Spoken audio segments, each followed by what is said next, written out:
तो सबसे पहला सवाल आपसे ये है कि जो मैं इतनी देर से कॉन्टिंजेंसी आर्गुमेंट आपको बता रहा था, ये आपसे ही बता रहा था हजरत, आप ये बताएं कि आप इन्फिनिट रिग्रेस ऑफ कॉजेस को पॉसिबल मानते हैं या नेसेसरी बीइंग के एग्जिस्टेंस को सही समझते हैं? क्योंकि दो ही ऑप्शन हो सकता है, आप ये बताएं। देखिए, आपको मैं ईमानदारी से बात करूंगी, एक तो मैं कॉन्टिजेंसी वर्ड ठीक से समझता हूँ, और इस वक्त भी जो आपने अंग्रेजी के अल्फाज इस्तेमाल किए वो जरा थोड़े से मुझे डिफिकल्ट और कॉम्प्लिकेटेड है, तो आप जरा सिंपल जबान में सवाल कर सकते हैं? बिल्कुल कर सकता हूँ। यूनिवर्स की हर चीज कॉन्टिंजेंट होने का मतलब यह है कि वो अपने एग्जिस्टेंस में किसी के ऊपर डिपेंडेंट है। जो भी चीज डिपेंडेंट होगी वो चीज इंडिपेंडेंट नहीं हो सकती, तो उसका कोई ना कोई कॉज होगा। तो अब आप क्या समझते हैं कि ये इन्फिनिट रिग्रेस है, यानी कॉज पर कॉज, कॉज पर कॉज, कॉज पर कॉज, और कभी कोई यानी एंडलेसली चलता रहा? क्योंकि अगर ऐसा होगा तो हम तो एग्जिस्टेंस में आते ही नहीं। लॉजिकली ये मुत्तफक अलैह चीज है, मुत्तफक अलैह अग्रीड अपॉन। आपने कहा कि आपने साबित ही नहीं किया, जबकि आर्गुमेंट ऑफ कॉन्टिंजेंसी बुनियादी आर्गुमेंट है। आप मुझे कॉन्टिजेंसी का मतलब बताइए, आपका मतलब क्या कॉन्टिजेंसी? कॉन्टिंजेंसी का मतलब यह हुआ कि हर वो वजूद जो किसी भी चीज का पाबंद है, हर वो वजूद या हर वो चीज जो अपने एग्जिस्टेंस में किसी भी चीज के पाबंद है और उससे बाउंड है, उसको उसकी जरूरत है, उस पर डिपेंड करती है, तो जाहिर सी बात है कि उसका कोई ना कोई कॉज होता है। ये तो अकल की बात है, ये आप रीजनिंग की बात करते हैं, मैं वही कर रहा हूं। दूसरी चीज, आपने ये बात कही कि अभी आपका क्लोजिंग आर्गुमेंट है, बता दें। Argument of contingency sir. अरे मैं आपसे कई बार कह चुका हूं, कंटिजेंसी का मतलब ये जो है, जब आप ये कहते हैं कि कायनात जिसकी कंटिजेंसी है, मैं देखिए वो लफ्ज़ इस्तेमाल किया मैं, तो ये कैसे हो सकती है भाई? और फौरन आप सरेंडर कर देते हैं कि जाहिर है कि इसका बनाने वाला तो इससे 10,000 गुना था, तो कॉम्प्लिकेटेड होगा, उस पर आपके होने में कोई इतराज नहीं है। जावेद सर, आपसे एक क्वेश्चन है इन्फिनिट रिग्रेस के ताल्लुक से। एक हाइपोथेटिकल सिनेरियो है, मसलन अगर आप सर माइक थोड़ा सा प्लीज क्लोज रखिए। अगर आप शायर इसलिए हैं कि आपके कोई उस्ताद शायर थे, और वो इसलिए शायर थे कि उनके कोई उस्ताद शायर थे, और इसी तरीके से हम माजी में पीछे चलते चलते चले जाएं और कहीं ना रुके, तो माफ कीजिएगा आप कभी शायर नहीं हो सकते। लेकिन आप शायर हैं, आपका शायर एग्जिस्ट करता है, इसका मतलब ये है कि आप कहीं ना कहीं रुके हैं। तो मेरा सवाल ये है कि क्या आप इन्फिनिट रिग्रेस ऑफ कॉजेस को लॉजिकल फैलेसी मानते हैं या नहीं मानते? हाँ या मैं इन्हें लॉजिकल फैलेसी नहीं मानता हूँ, लेकिन मेरा प्रॉब्लम यह है कि जब मैं नहीं मानता हूँ तो I will continue with this logic जो फैलेसी नहीं हो। आप एक जगह रुक जाते हैं जाके, आप कहते हैं ये गेंद कैसे बनी, ये जजीरा कैसे बना, ये समंदर कैसे बना, ये जमीन कैसे बनी, और अचानक गॉड पे जाके आपको ब्रेक लग जाता है।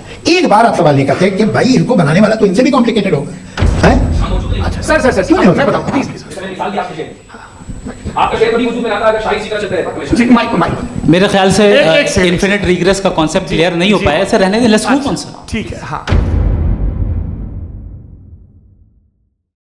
This question that who created God, this will lead to infinite regress. What does this mean? It's called tasalsul in Arabic. Who created Allah? If Allah Jalla wa Ala is the creator of everyone, and you Muslims believe that whatever exists needs a creator. Therefore, Allah exists. Yes, Allah exists. So who created Allah Jalla wa Ala? Remember, this is incorrect. Why? Because we don't say that everything that exists needs a creator. Everything that came into existence from non-existence needs a creator. Remember this. If you understand this, try memorizing this deductive argument. A very simple syllogism. كل ما له بداية في الوجود له السبب. Everything that has beginning in its existence needs a cause. That's the major premise. The minor premise is والكون له بداية في الوجود, that the universe has a beginning in its existence. Therefore, the result of that is that the universe has a cause. I don't have the time to go through the details of this. In light of the second law of thermodynamics and expansion of the universe and the Big Bang cosmology, today most of the atheists believe that the universe has a beginning. And if they believe that it doesn't have a beginning, then we will ask them to prove it. And they can't prove that. So the majority of the modern day or the new atheism movement, they believe that the universe has a beginning. It came into existence from non-existence. We as Muslims, we believe that whatever came into existence needs a creator. But Allah did not come into existence from non-existence. Allah has always existed. Therefore, Allah Jalla wa Ala does not need a creator. Allah doesn't have a creator. So we do not say likulli mawjudin khaliq. We say likulli makhluqin khaliq. Everything that came into existence needs a creator. Allah Jalla wa Ala did not come into existence. Allah is uncreated. So if someone says, if everything needs a creator, then who created God? We say God is uncreated. If God is uncreated, then you're saying who created the uncreated? Who designed the undesigned? Who initiated the one who was never initiated? That question doesn't make sense. Does that make sense to anyone? So if anyone tries confusing you in the future by saying if everything that exists needs a creator, then who created God? We say no, everything that came into existence from non-existence needs a creator. Allah Jalla wa Ala has always existed. Allah's existence is eternal. وَيَجِبُ فِي حَقِّهِ تَعَالَى الْقِدَمُ. Allah is qadeem, He's pre-eternal. Now if someone asks this question, who created Allah Jalla wa Ala? This question, that who created God, this will lead to infinite regress. What does this mean? It's called tasalsul in Arabic. If a person says, Allah was created, and everything that exists is the creator, then that creator who created Allah, who created that God? Then whoever created that God, who created that God? The result of that would be that this universe would never exist. The fact that the universe exists itself is a proof that there has to be someone who is independent. Otherwise, it would lead to infinite regress. For instance, a simple example that even children will be able to memorize. If you see a beautiful island, some beautiful scenic, picturesque island, on that island you see a beautiful mansion. A man called Zayd, he says, I constructed this mansion. Now you have witnessed that mansion, you have seen that building, and your belief in that building is based on your empirical judgment. You've seen it, witnessed it with your own eyes. You believe in the existence of that mansion. Now some man called Zayd, he said, I constructed it. But in order for him to build that building, he needs the permission of some man called Bakr. And in order for Bakr to give permission to Zayd, he is dependent upon the permission of Umar. Umar is dependent upon the permission of Khalid. Khalid is dependent upon the permission of Abdullah. Abdullah is dependent upon the permission of Abdul Rahman. And this continues infinitely. Forever. It doesn't have an end point. Would that mansion exist? If the chain continues, if it does not have an end point with someone who is independent, would that mansion ever come into existence? You have to have someone above, some higher being who is independent, who does not need the permission of someone above him in order for that mansion to exist. How? The one who is the last person in the chain has to be independent. He gave permission to the one below him. He gave permission to the one below him. He gave permission to the one below him. And then that permission was granted to Bakr. Then Bakr granted that permission to Zayd. And then Zayd constructed that mansion. Does that make sense? If this chain continues infinitely, then the mansion wouldn't have existed. The fact that the mansion exists itself is a proof that the chain has to end somewhere. Do you believe in the existence of the mansion? Yes, I saw it with my own eyes. So now you have to believe that there has to be someone who is independent, does not need the permission of someone above him. Does that make sense to you? All of you, do you understand this? In the same way, does this universe exist? The fact that the universe exists itself is a proof that there is someone there who is independent. Someone there who doesn't need the permission of anyone above him. Someone who is independent, all-knowing, all-powerful, extremely intelligent. Otherwise, the universe wouldn't have existed. So the fact that the universe exists is a proof that that someone who has created the universe is independent.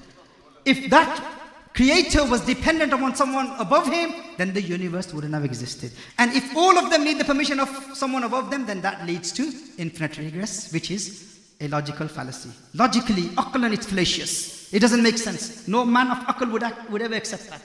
So if anyone raises that question to you in the future, if someone says this, that if Allah created everything, then who created God? Who created Allah Jalla wa'ala? Remember, Allah is not someone that we can comprehend. Allah is beyond our comprehension. We cannot understand the reality of Allah Jalla wa'ala. But as far as these arguments are concerned, we can refute any atheist.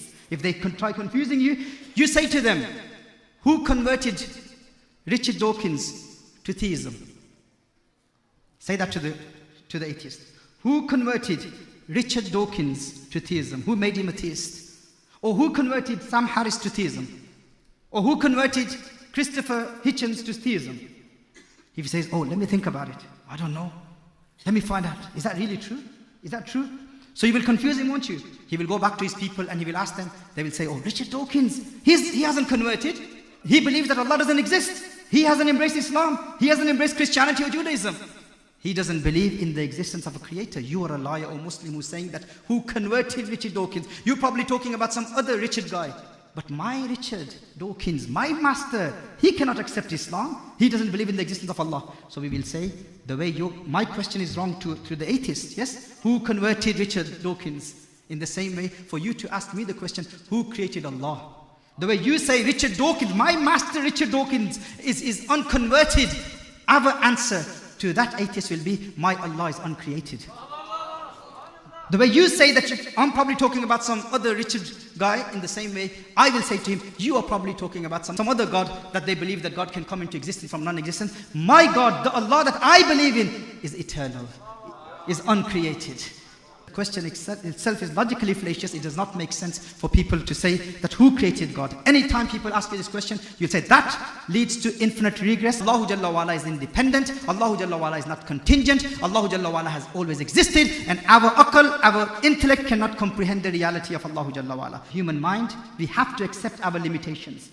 And Rasulullah sallallahu alayhi wasallam is the one who saw Allahu Jalla wa'ala. We believe in the existence of Allah through Rasulullah sallallahu alayhi wasallam. Through rational proofs, we believe in the existence of Allahu Jalla wa'ala. But the complete tawheed, the reality of tawheed can only be understood by believing in Rasulullah sallallahu alayhi wasallam. So through the mediation of Rasulullah sallallahu alayhi wasallam, we believe in Allahu Jalla wa'ala's sifat, Allahu Jalla wa'ala's attributes.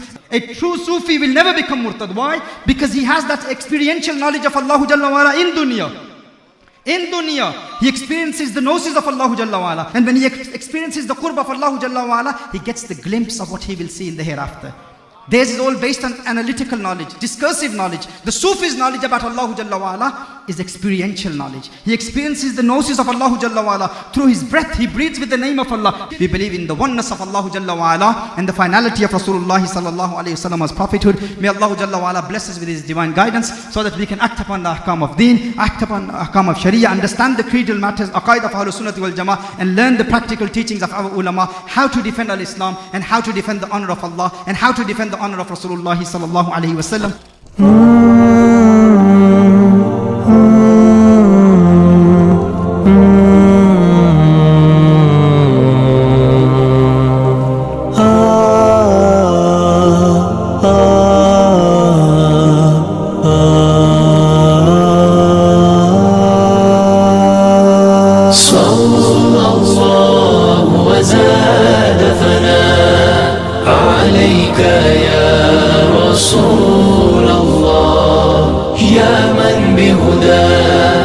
أسرار حياة اشفع لنا يا حبيبا لله صلى الله وزاد ثناء عليك يا رسول الله يا من بهداه أسرار حياة اشفع لنا يا حبيبا لله في زمن الجور حلم مبرور يتراءى طيفه من حولي ويدور يبعث أملا يدنو وجلا فالليل طغى وتلاشى النور في زمن الجور حلم مبرور يتراءى طيفه من حولي ويدور